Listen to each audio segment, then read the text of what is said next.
All right, we welcome you today. It's so wonderful to be back with you. It's so wonderful to be here with Pastor Joanne Landry and the ministry that she has here on Massalia.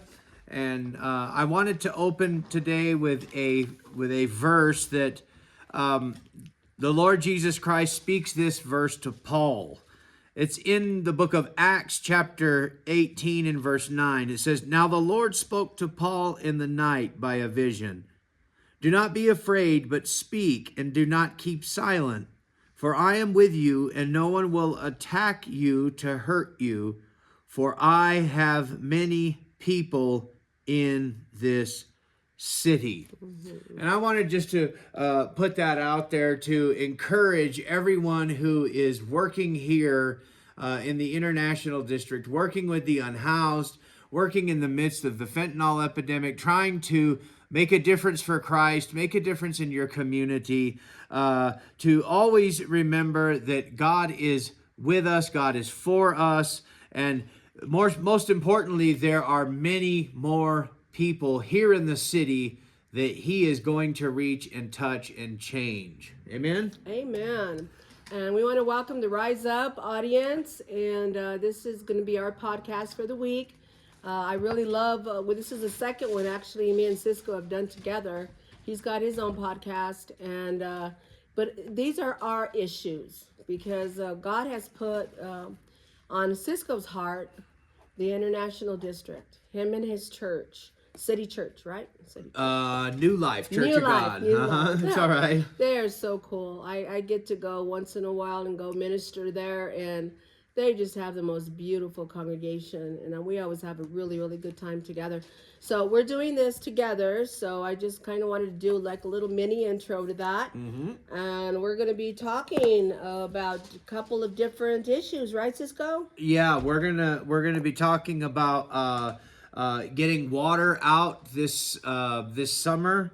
We're going to be talking about pets, particularly people who are unhoused, and how important it is for them to have pets, and how important it is for them, how difficult it is for them to keep pets, and kind of the hard heart that people have towards the unhoused, as it concerns pets. And we're going to talk about Narcan distribution, and we're going to talk about the National Guard, obviously, coming to this area. That's a big, a big one. hot button issue right now. Yeah, it is. And we really don't know really the whole full objective. I know we listen to the news, and I've spoken with other organizations that are doing the boots on the ground effort too, with the city and with just really other ministries.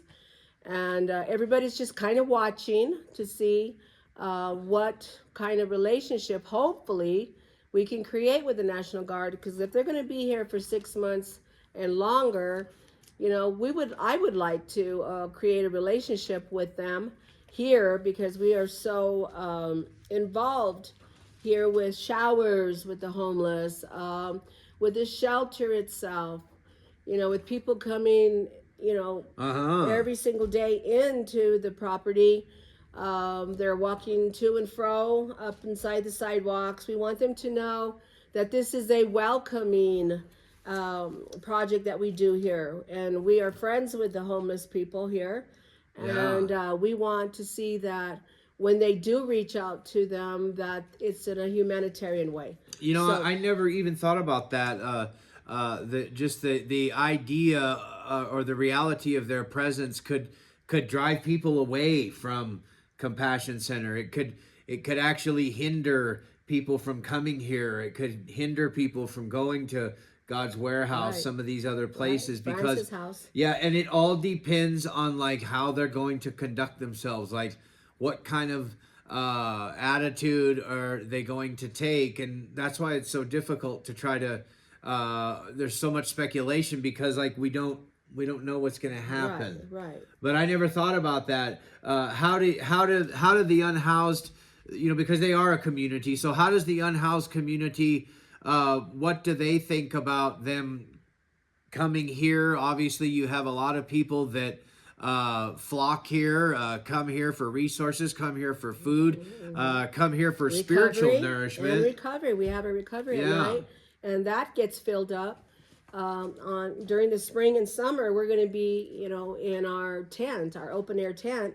It's a dining hall there. Yeah. And so, I mean, last night we were filled up, and the night before. So, I mean, people, do you know if they're going to be doing like 9 to 5 hours, or are they going to be, is their presence won't going to be know. here like Yeah. all 24 hours a day? we just don't know. So, these are some really, really good questions. I think that we, as the community, I think that we want to, as the community, we want them to work with us, not Yeah. just say, okay, we're ready to submit to who you are.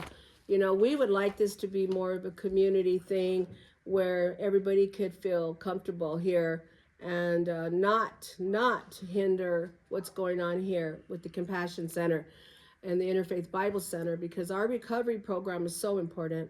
Yeah. And people are already feeling so comfortable and they're getting better. I mean, we have 3 of them that just finished, their CNM college. Yeah. And they all passed and they all did wonderful. So we'll be interviewing them again. We'll have Rachel, Sean, and Lakota. So, and we can hopefully get Christopher too, who's in barber school. So we want to do kind of an update on them down the road. But yeah, we don't want anything to interfere with what we're doing here. And, I'll work with the mayor's office, Right. the police department, whatever it's going to take. It's taken so long. This is going to be our 4th year with the Compassion Center. And for them to trust us and to Yeah. be willing to come and commit to recovery. And, the showers and the lunch. They get showers and lunch. Yeah. So we feed 3 times a day. Well, the breakfast is only for those folks that stay at the Compassion Center, but at 12 o'clock we open it for anybody that wants a shower and a meal. Yeah. And then the same thing for recovery. That's supper and recovery. Well, I also, I noticed that Harold Medina had, they came out with like kind of an extensive list. There was like eight things that National Guard was going to get involved with, and I noticed that he's dialed that back. He's dialed it down to kind of 3 things. He's talking about like helping at the Sunport, like that doesn't Accidents. Yeah, but the Sunport doesn't. Sunport. Yeah, something. Yeah, that's what that's what I'd heard during a couple different interviews. But it's interesting how he's dialed that back. And what I was thinking about, and what I was kind of wondering is, during the, wouldn't it be nice? Wouldn't it be ideal for the National Guard to help people get to Westside Shelter, to actually work maybe like a temporary cooling center? Because I know that the heat's coming, and I know that you and Pastor Chuck and maybe a couple of other ministries, you're the only ones that are kind of geared to handle the temperatures, because it's already 80 degrees. Yeah, it's going to start climbing. And I know the city, they have their community centers and they open up and they do things like that too. But I like that idea, knowing that we're doing the showers, the lunch, and that tent, the dining tent is so cool in there. It's completely shaded now. That's good. And it's really, really comfortable in there.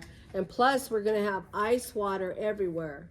That's water. Good. And then we take these cooling towels and you stick them in cold water. Yeah. And you leave them there, and then they expand. They have the buckwheat. Yeah. And then they can put them, and they love it because this can help them.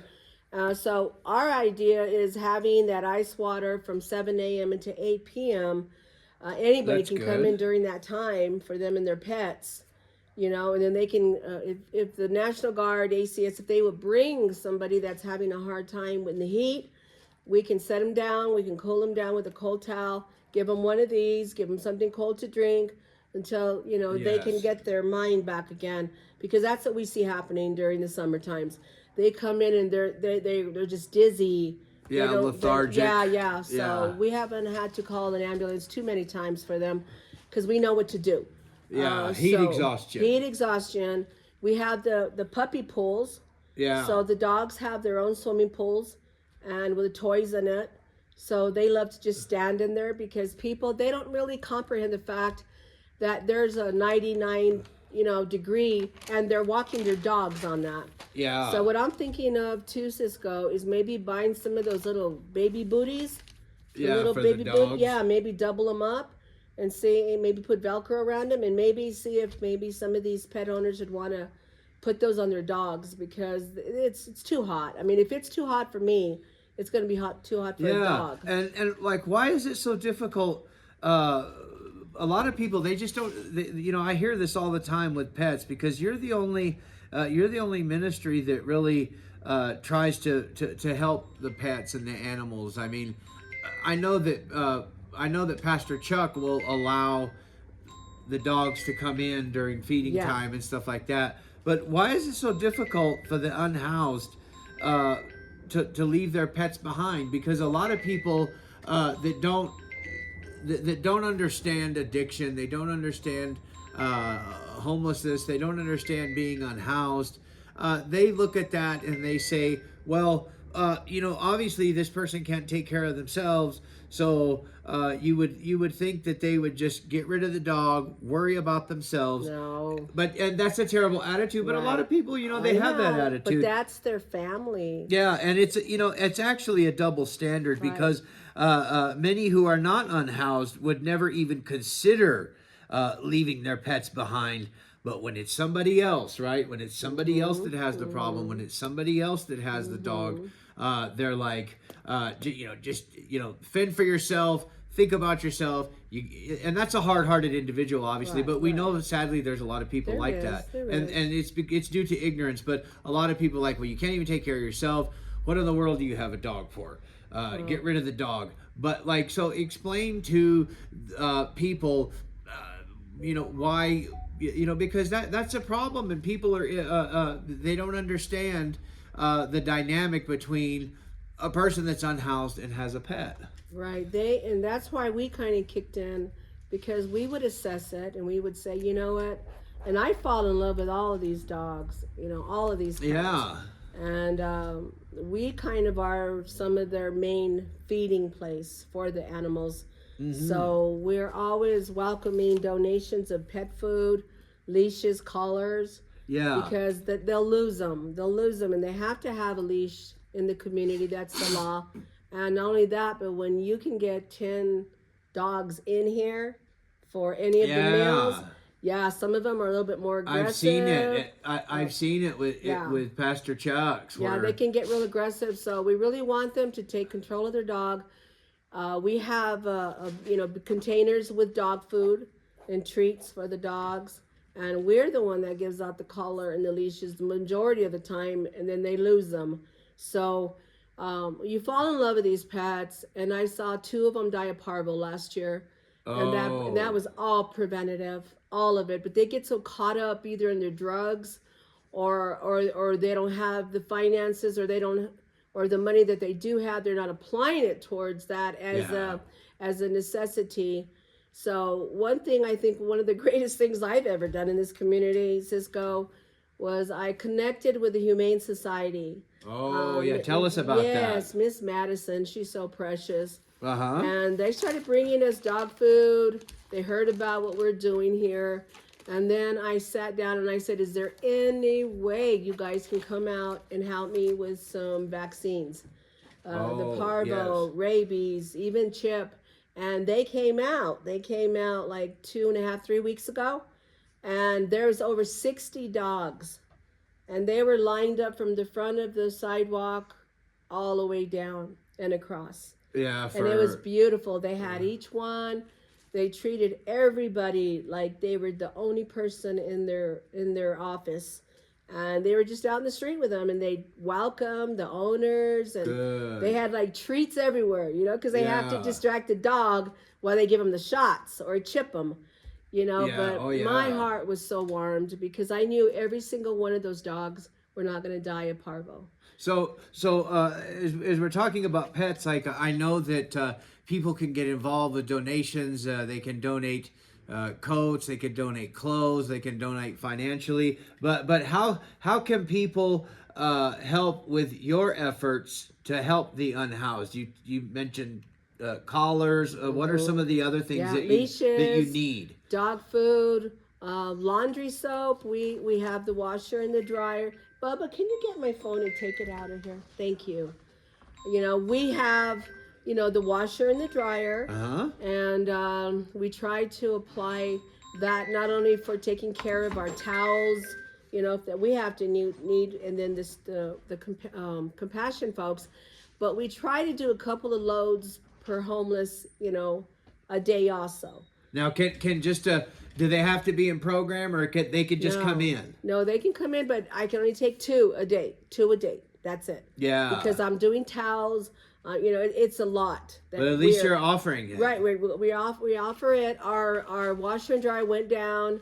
We had another ministry come in, and I think they're called New City. No, you're not New City. No. Okay, no. they're New City. There's so many. Yeah. Yeah. I get all confused with all these names. And they were so wonderful. They brought a missionary team. They helped me plant. They helped, but they ended up buying us a washer and dryer that was a little smaller though. So we'll have to do, like 6 to 8 items at one time. But hey, it's going to help these folks. Yeah. Get clean and shower and then have something clean to wear. So maybe even washers and dryers, huh? Well, probably not that right now because I have a very small Well, little you're area. and your hookup. You have to have your hookup. Yeah, to I have run one it little all. tiny area. It's just a double wide, but we're grateful we have that in the kitchen, or that we even have a kitchen. But the laundry soap is great. Body wash. Okay. The shampoo and conditioner, all those are good because we don't just take care of up to 40 people at the shelter, but we open up for everybody. I mean, 311 brings people here. Hospitals bring people. Everybody, we're here. a huge a referral. Yeah. And sometimes at the top of the list because Gateway, they're always full with their 50. And there's some people they don't want to be so far out with Gateway West. So, we have us, and we try to get everybody in. That's from 12 p.m. Until 3 p.m. That 3 p.m. is the last shower. We have people that show up at 4 and they're mad because they wanted a shower. And I says, well, you got to work with me. I'm trying to provide everything I can for you, and wash it. Wipe it down when you're done. Get it ready for the next person. Yeah. We try to make everybody give back too at the same time. These are why we talk about these things because there's so many places. I know that there's the shelters and areas like that, but there's such a need for like just the physical cleanliness, and you offer showers, but maybe this assistance coming in, maybe the help that's coming in, whoever's watching, like we need more places, more temporary showers because people have to clean up, just for sanitary reasons. But if you're trying to look for employment, if you're trying to, just feel like a better human being. Well, right, and during the summer, you're already going to get stickier. You're already yeah, gonna get it's so sweatier. awful in the summer. Yeah, so we're really trying. We're trying to do what we can do, and we got a little mini splash pad last year too. Yeah. And I'm thinking of maybe a medium-sized swimming pool. I'll get that, put it in it because it makes a mess. Oh, It just makes a mess and it goes all over. But I figure if I put it in the pool, everybody can cool off in that, and soak their feet, at least just kind of get wet with the, with the flowing of the water. And, so I'm thinking of adding that to the cooling station. And also those camping showers, you've seen those, the bags? Yeah. I like to hang those on the tent. Yeah. And they can just take the nozzle and turn it on and just cool down with that too. Yeah. So those are kind of our efforts, and the cool towels, these are so cool. And everybody likes those. Yeah, Plus you lots need of that. water, lots of water. And so that's kind of what we're going to do. And this will be our 4th year. We're going to have a big celebration in June. And we have like 10 outstanding folks that really have quit the drugs, drinking, fentanyl, methamphetamine. Is that here on site here? That'll be here on site. We're going to have a big, barbecue. I don't know, just all kinds of fun. We're going to invite, people that have come out to support. And that are connected, anybody, Yeah. just to kind of say, hey, we want to showcase what has been going on here, and people need to know, these are heroes. These are heroes. As we like Yeah. kind of Yeah. kick into the Narcan part, we did a mini little what do you call it, training a couple of weeks ago, Yeah. and we used a bear. It was cool. I don't know if you got to see it, Oh yeah. Yeah. but Yeah. but we talked about the Narcan, and I'm gonna tell you what really got me excited about that is people don't know, but the homeless people save lives every day. They all Yeah. carry Narcan on themselves. They'll get it from the harm reduction people. They know where to pick it up from. Even our library has Narcan you can pick up there. Walmart, Walgreens, in the pharmacy, you can Okay. go to them and they'll give you Narcan. So these homeless people, I mean, they are drug users. They had the struggle, but I'm going to tell you, they have saved so many lives. I have two women.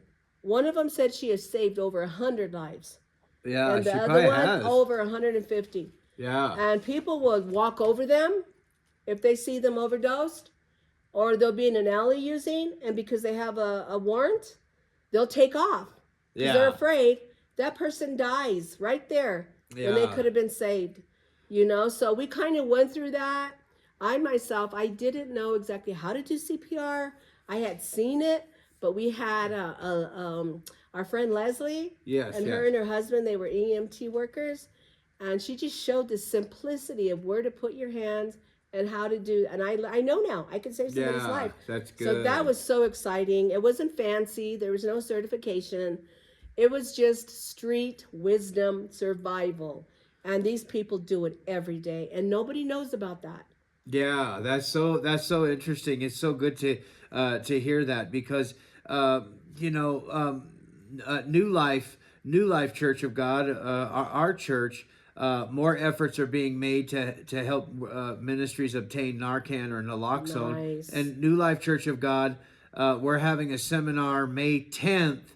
I think it's from like 10 to 12 to 3, I think, Okay. from 12 to 3.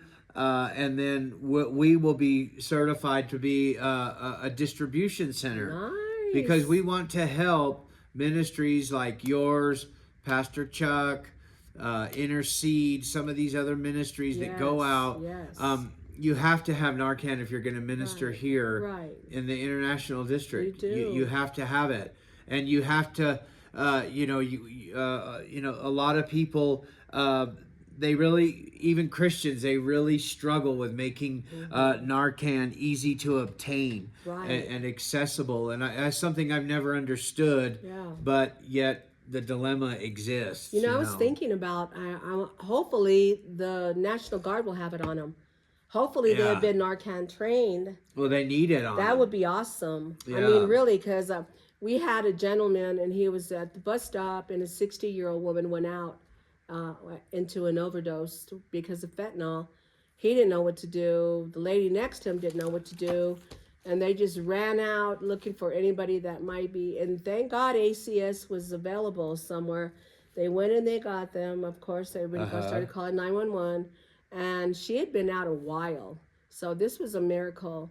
They brought her back. Yeah, because you'll do brain That was damage. awesome. I know, that was awesome. They brought her back, but see, this is a you have to.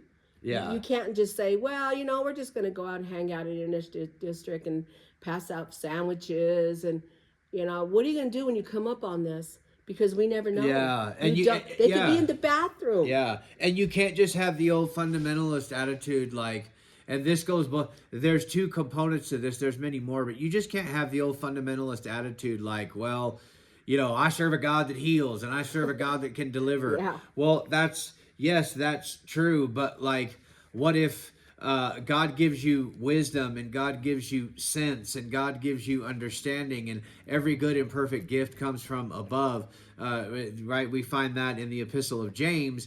And so you can't just have that attitude like, well, God's just going to protect everybody while our ministry's out doing our... No, if somebody overdoses, like, you have to have that. And in my opinion, if you're not going out into the international district to work with the unhoused in the midst of the fentanyl crisis, and you don't have and you don't have Narcan, like, I don't really see how you're really loving those people, Right. because to love is to will the good of the other, and there's no way you could convince me that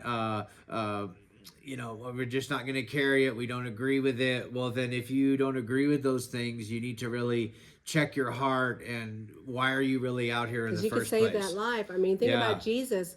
Jesus walked the earth, but he always ran into demonized people. He always ran into the blind. He always ran into those that needed him. And with me, having the Narcan, and yes, I apply my Christian principles of healing to people.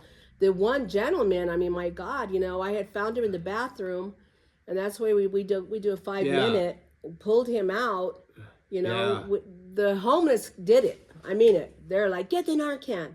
They did see they. I mean, I'm just Because they watching them. know. I was like, whoa, you guys know how to do all this? And they're like, yeah, we have to. Yeah. The second time, same guy, fentanyl and heroin, he did not want to come back.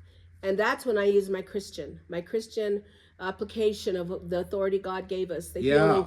And I felt the Lord say, go get a cold wash towel. I put it on his face, and he said, pray over him. And I did. I said, Father, in the name of Jesus, please, Lord, bring him back to life, please, Lord. And he opened his eyes.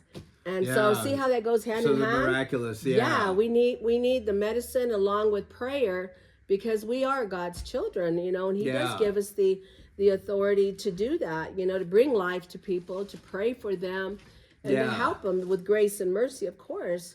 But we have to have it. I have it right there in the church. I got Narcan right in there. And we have it at the Compassion Center. People will scream over the fence, we need Narcan, somebody overdosed. We'll run and we'll give them our Narcan. Yeah, and you have to move quick. You got to move fast. When you hear that. You got to move fast. And we always tell everybody, just call 911 first before you start your application. And what was really interesting with Leslie, she said that when she was writing the EMT, they used the needle Narcan. Yeah. And so they did that. She had never used the nasal. Never. Oh, really? And then this one guy. Because it goes into the bloodstream faster. Yes. Yeah. And it takes slower, but at the same time, it still does what it needs to do. Yeah. Because if you don't get them up and walk them around, they could go back into that. Yeah. What we heard. So we're learning all this stuff. Another gentleman that was staying for a temporary time here, he said, Pastor, after you give the nasal, blow into the nose. Blow it, and it'll go quicker in, and you might not need to. Yeah. So we were listening to all kinds of stuff from the street people. Yeah, the street people, they have more wisdom than a lot of evangelicals that are out here trying to do good, because, like, there's nothing wrong with giving out sandwiches. There's nothing wrong with giving out food. There's nothing wrong with giving out water. But, like, what are you going to do when somebody's standing in your line for a plate or for clothes and they just drop out onto the concrete? Because they'll go to your bathroom. How do you know they didn't use something when they're in your bathroom? If they can make it out, and then boom, they're down. And the pop-ups need it too, like the pop-up ministries that just that go to these certain different locations, and I'm sure that most of them have it, but I know that some of them don't. And that's what we're trying to do with New Life, is we're trying to connect with these people like they have it, because not having Narcan in the International District, it's like trying to be a Hell's Angel, but you don't have a Harley Davidson. Like, you can't do that. Like, you can, but it doesn't make any sense. And not to be fearful of it. See, I know I've talked to other churches that were considering working, possibly, doing shelter work, overnight stuff. But then I had to sit down with them, and I had to say, you need to understand something. How are you going to react when there is an overdose? Let me educate you about Narcan. They freaked out.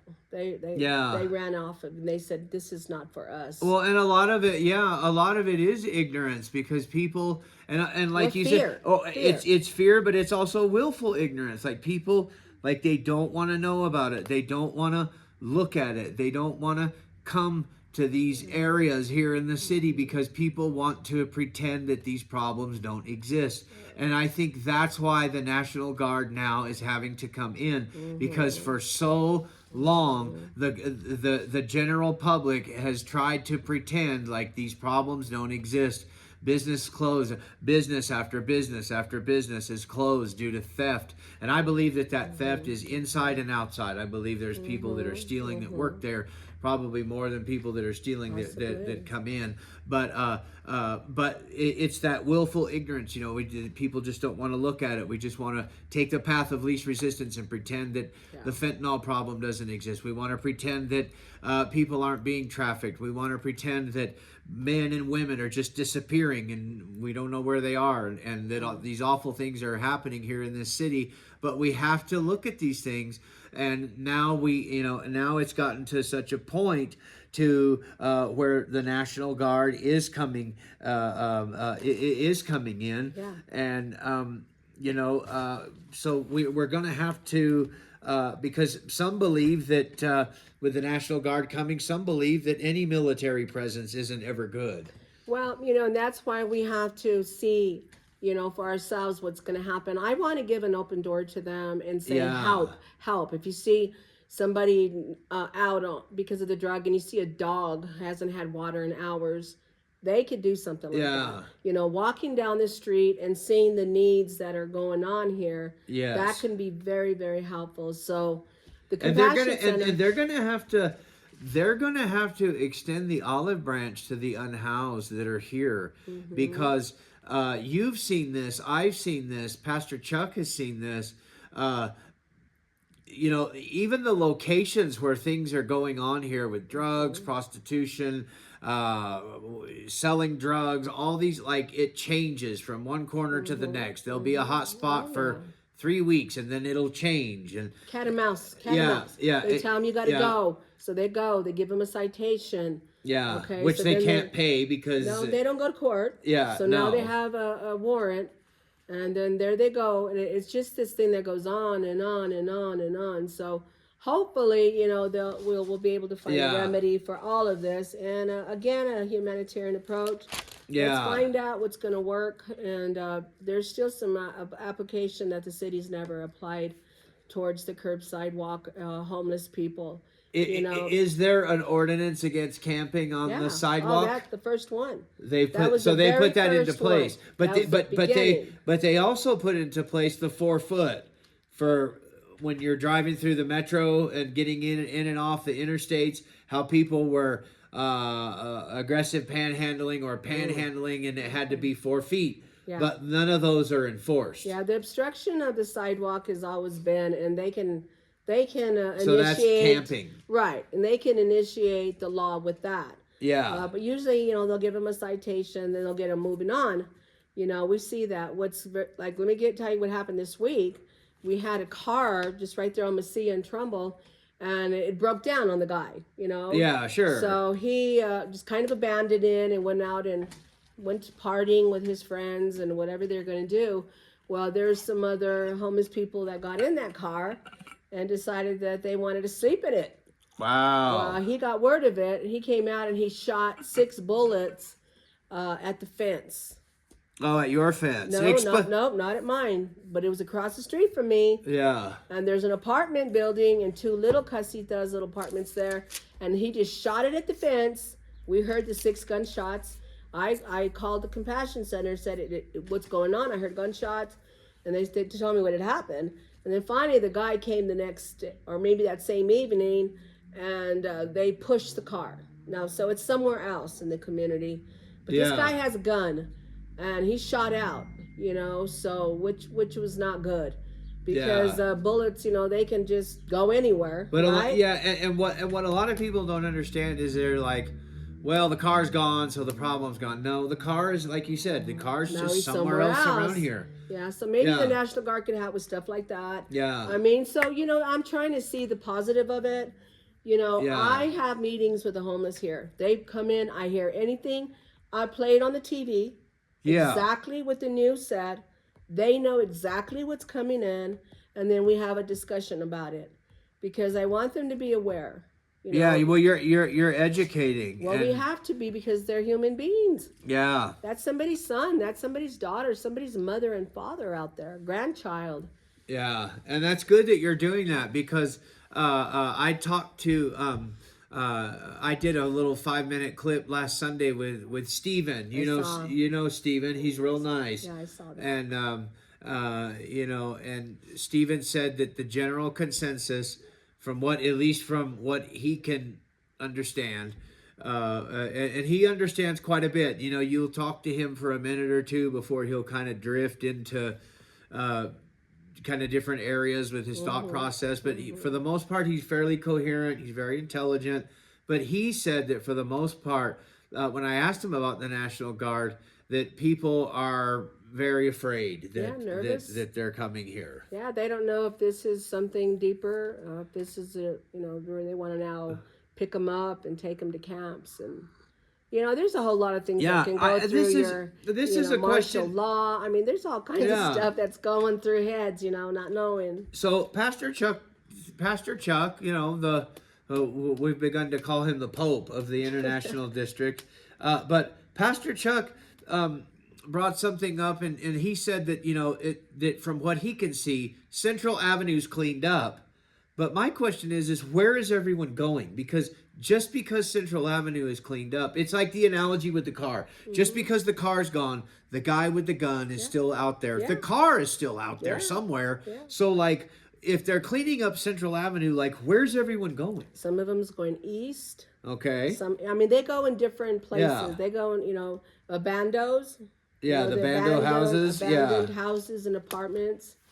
Because which can get scary. Where I live over by the Gateway. I live over by Wilson Middle School, and we've seen a great influx of the unhoused because of the sweeps that are taking place on Central Avenue. They've gone west. Yeah, and some of them towards Lomas. Yeah, and so that's been a criticism, a sharp but a valid criticism of APD, of local politicians here for years.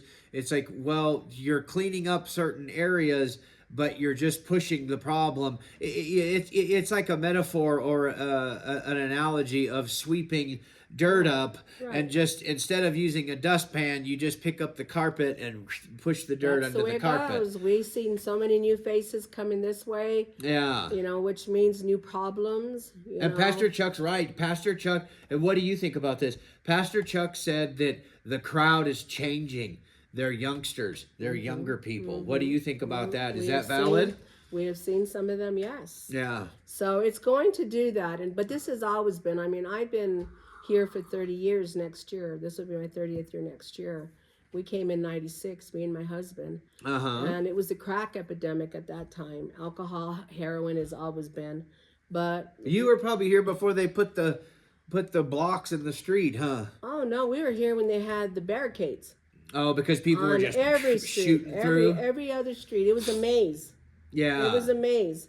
And APD, what was APD? Well, APD was aggressive, though, back then. Yeah, but they were frustrated because the drug dealers got really smart. Okay, they got on what happened? mopeds or bikes, and they were able to get through. Oh, whereas really? the police had to go all the way around. Yeah. And if they didn't know by heart, where the barricades were going to be, the drug dealers knew it like the back of their, because it's their world they live in. So then they ended up putting, let's put decorations on the barricades.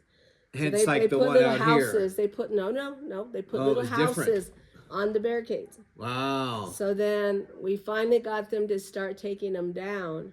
Yeah. And we put the roundabouts. This one here on Mesilla and Trumbull, another one on Alcazar, and it slows them down.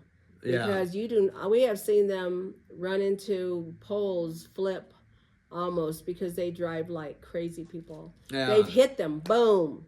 And those metals, that they are so thick. It really damages the car, and the roundabout looks just fine. And what I've always appreciated about you, Pastor Joanne, is that and I learned this when I went to Bible school, when I went to Lee College for an associate's for theology.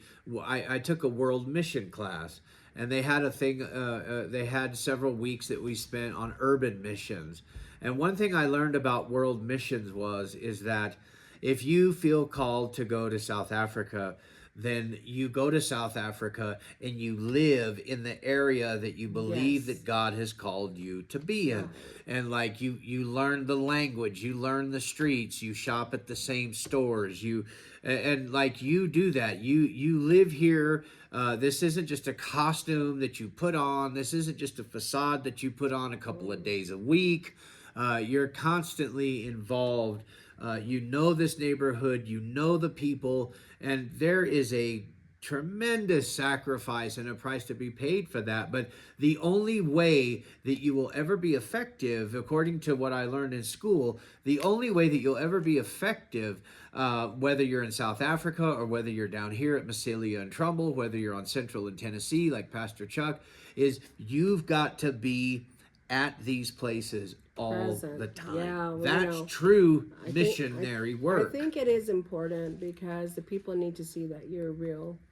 And Yes, and that you're here with them, and we all eat together. I mean, it was funny. I had this one gentleman, and he came to volunteer, and he went back and he complained to his dad. He was like, "They all eat everything too." Hello, who was the biggest food glutton? Jesus. What did he say after he rose? What do you have to eat? Yeah, true. Because there's something about eating together. Yeah, table fellowship. I don't like it when missionaries come and they're like, "Oh no, we have our little sandwiches," and it kind of makes the people that are here kind of like, "Oh, you don't like our food?" Yeah, our food's not good enough And for it's- you. Our coffee's and not it's good so enough cool for you. when Yeah, they come in and they're like, "Oh, what you got?" yeah. And we're all eating together and fellowshipping, and they sit down and they talk with the people, Yeah. rather than we're just like here and you guys are over there. That's you know. what Pastor Chuck does too. Yeah, we all just sit down and eat together. Yeah, he eats the same. Yeah, we do. The same meal, We and I do. remember the days that he would minister in word but like he wouldn't go to lunch. He would wait all day long, and sometimes sure. it would take Paul like a long time to cook the food, but he would Yeah. wait and he would eat with everybody. And that's why everybody loves him so much. And that's why people love you. And that's why they come here, because they know that you're real and you've stuck it out. And, that's very difficult to do. I don't think people really realize. And I love how you talk about how you're willing to work with the National Guard. And hopefully they'll be willing to work with you. Well, I want to know them by name. They're gonna know me.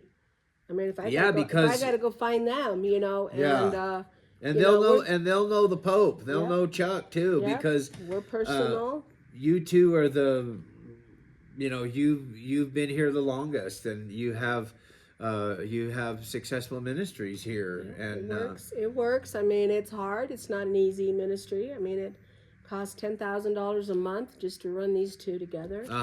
We get one small little mini grant from Bernalillo County, which we're grateful for. Yeah. But everything else is on our shoulders. And we have kind people that'll just help me out now and then, and I mean it, and that just means the world to me.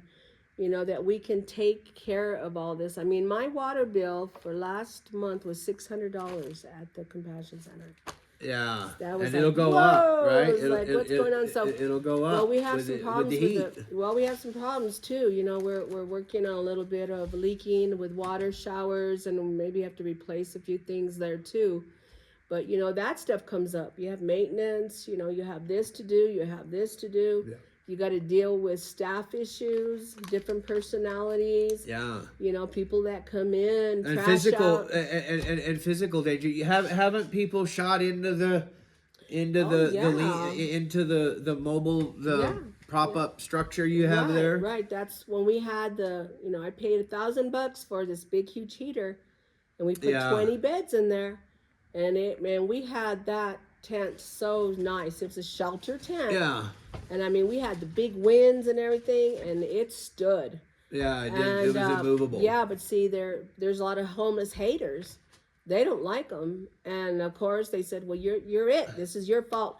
They don't realize that in 2015 they were already here. Yeah. I was like, who are these people? Yeah, you know, and we're Who gonna are them? and me and Pastor Alonso, like, we're gonna talk about that. I'm gonna do something Tuesday. You said you mentioned something that's so interesting, the homeless haters, and because a lot of people they don't realize that, you know, and we're gonna be looking at the first three chapters of Clockwork Orange, and there's the awful scene in the book and in the movie where you know, they have these young kids, these young street gangs that are going out and they're preying upon homeless people, Yeah, and they hate homeless yeah, people, and they hate drunks, yes they and they do. hate druggies, Yes and they they do. blame them, and they see them as an easy target. Mm-hmm. Some even see them as they are agents of retribution, that Yes they they're are. and that's They're terrible. cruel, cruel. And I've seen that, like last Sunday I was singing out here in the International District, and I saw two young men that were probably not even 20 years old, and they were walking around and they were wearing ski masks. Like, it was hot outside, and they were wearing like Mm-hmm. the full, like, Ted Bundy ski masks, Hmm. and like they were just like, they were like straight up to no good. And Mm-hmm. so, like, you know, Harold Medina has said he's seen a major increase in violent crime among youths. And so we're going to be talking about that because, like, in my opinion, I'm very authoritarian anyway. But in my opinion, National Guard, like, though, when you see young kids in broad daylight walking around with ski masks, and the wheels are turning because, you know, Mm-hmm. we've been on the streets for so long, we know the behaviors, we know the patterns, we're not being judgmental, but Right. you know, you begin to see things that maybe others can't see because they don't think that way. They probably have BB guns. They think it's a Yeah. joke. You know, Yeah. we've had them just go through the streets, you know, and those aerial fireworks, Yeah. they threw it right at a tent. And the lady and her dog, thank God, were out of it. But that could have really did a lot of damage to them. Yeah. And not only that, but some of the thugs of the community don't like them here too. And they'll bring a gun literally out and put it right in their face. And they'll say, you need to get out of here. You need to move. Yeah. So, yeah, there's a So lot of things. they're like quasi hate crimes. Yeah, and it's happening. So we're always watching. We're Yeah. making sure, you know. But I think it's good that we get descriptions of these people and Yeah. call it in. I mean Yeah. it. Call it in because I don't want anybody No, you have walking to. around with rifles, you know, Yeah. and wanting to harm an individual.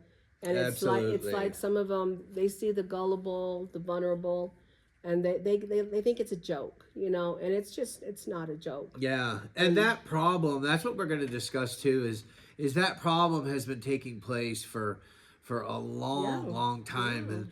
And so, like, you know, Medina's claims are right, but like that's the problem. That's the problem, is when we begin to get older, we begin to you know, if we're not careful, we can say, oh, these kids today, they're so terrible, they're so much more worse than we were when we were young. And that's one of the ways that, you know, you're getting old, Yeah. and that you're getting out of touch with like Sure. what is going on, in some ways even out of touch with reality, because these problems they have always existed. Yeah, It's that's true. And some of them are armed. You Yeah. know, when I taught at Bernalillo Middle, I did a prevention program called Straight Talk, Uh-huh. and I was a daily elective there, and I worked with high risk youth. You know, and they Uh-huh. were just so precious. I was there for 7 years. And not all And, of them are like little monsters, No, right? no, Yeah. they're not. They're amazing, just like everybody. You know, there's the good, and then there's those that just want to harm. Well, anyways, I was doing a topic on gun violence, Uh-huh. and I just said I'm going to do something. I'm going to ask every kid in my classroom where Yeah. I can get a gun. And I just told them, you know what, you guys, I don't know, I'm just seeing some things around the community, and, you know, maybe I need to have a gun. I'm thinking about getting a gun. Would you guys know where I could get one for a good price? Every hand went up. Yeah. Every hand Yeah. went up, and I was like, wow. And I just kind of use that as some, you know, dialogue Yeah. and talking about how accessible guns are, and Yeah. how getting into the wrong hands, how dangerous that can be. And we're a gun state, right? Yeah, And yeah. you know, I work with a wonderful man. He's a very intelligent man. He's a great mentor of mine. He's from, you know, he's from California, very successful. He's a lefty liberal, and he says, well, and I talked to him because I love to get a different perspective than I just get usually from the closed-minded Christian mindset. Not all Christians are closed-minded, but many of them are. And I said, well, what about? And he says, well, you want to know why all these things are happening? He says you're a gun state.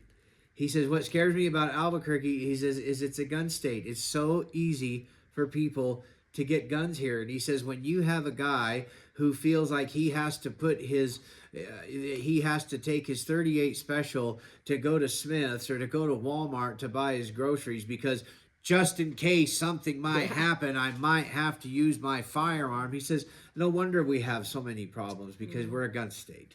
And that's why these kids are getting guns as well. For me and my family, like personally, like I don't have any business around guns because I have problems with mental health. I've always had problems with suicide, depression. And you say, well, you've been saved for a long time. You should be over that. How come Christ hasn't? Well, I don't have the answers for that, but like I don't need guns laying around because I've had these problems since I've been 16 years old. They're better now with Christ than they were without him, but yet they still exist. So, but we have a lot of youngsters. They're getting a hold of these firearms, and I don't ever really see New Mexico not being a gun state, but the fact that we are a gun state, it does present a lot of problems for us. It does, and then on the other hand, people doing home invasions and, confronting people. We understand, I think I can see both sides of it. People want to protect themselves, want to take care of themselves, and at the same time we can see on the other side of it. So it's a catch-22. Yeah, it'll always be a subjective. Like There's not a definitive concrete answer. As we close, let's talk about water again, because most people, they don't realize that the unhoused get literally crucified due to the heat here on the pavement. Right. That's why we have to have all of ours filled at all times. And like I said, from 7 to 8 p.m., anybody can come in, fill up their containers for their and their dogs. Also, the city's really good at that. Last year, they were giving cases of water to us, and I believe Pastor Chuck got some too. That's good. So there's different organizations that come into large quantities of water, and they'll want to drop it off here. And so now we welcome the water because, people are going to die without it. And we don't want that. We don't want that dehydration. I wanted to ask you, too, about how can the church and the city do more or better with, like, electrolytes, Gatorade? Because I remember we were pastoring a church in Roswell, New Mexico, and I worked several summers at the landfill in Roswell. I don't know if you're going to get anywhere hotter in the state. Yeah. There was no trees, nothing. And I remember that I would drink probably a gallon of water. I drank water in the morning, and then about after 12 o'clock, then I would drink Gatorade because, like, you have to put the electrolytes back because if you don't put them back, you'll get cramps in your legs.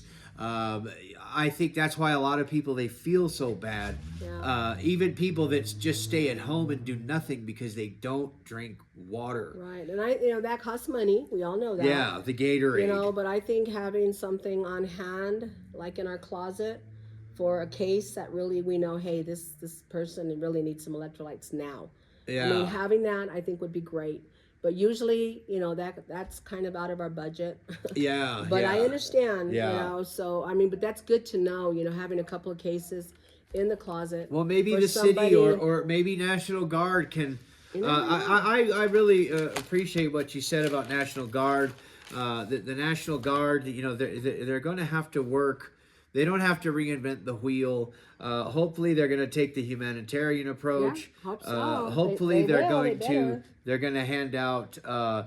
They're going to hand out water. Maybe they could get involved with Gatorade, electrolytes.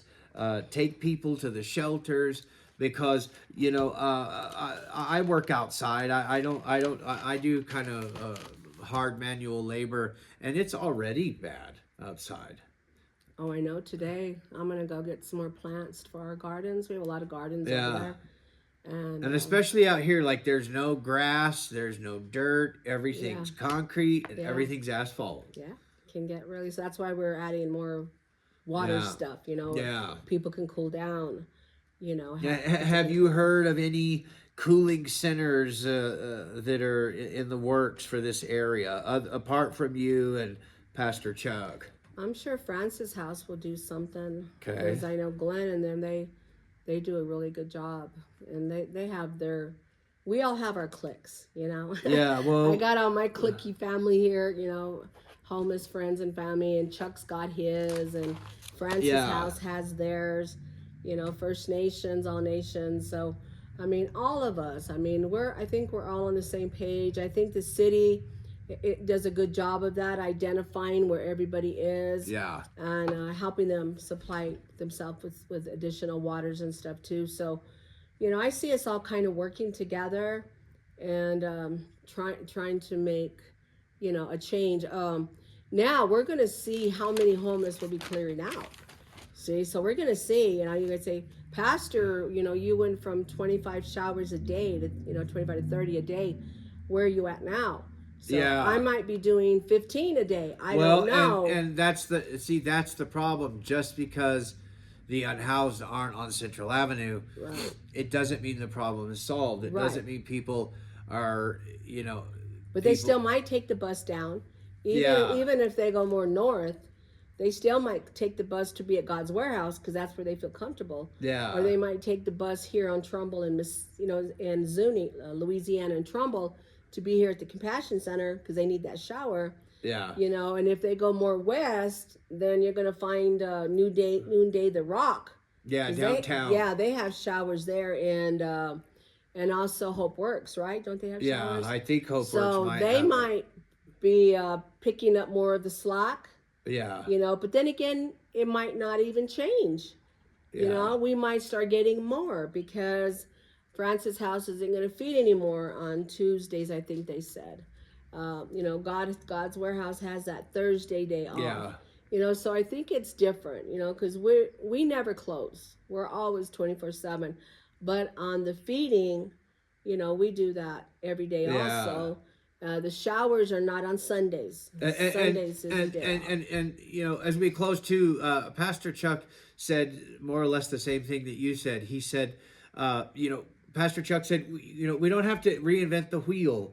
He says, Pastor Joanne has her ministry. Work with her. Fill in the time gaps that fill in the needs that already exist. Right. Pastor Chuck has a ministry that goes on Sundays, and then there's other ministries that take place on Sundays or Mondays or Tuesdays, but you'll have people feeding at the same time 2 blocks away. Right. And we need to fill in the gaps. Yeah, or you have pop-up people that will come bring pizza, or they'll do pozole. I know they were doing pozole in some groups. And then you had another gentleman that was coming sometimes on a Saturday, at one of the parks.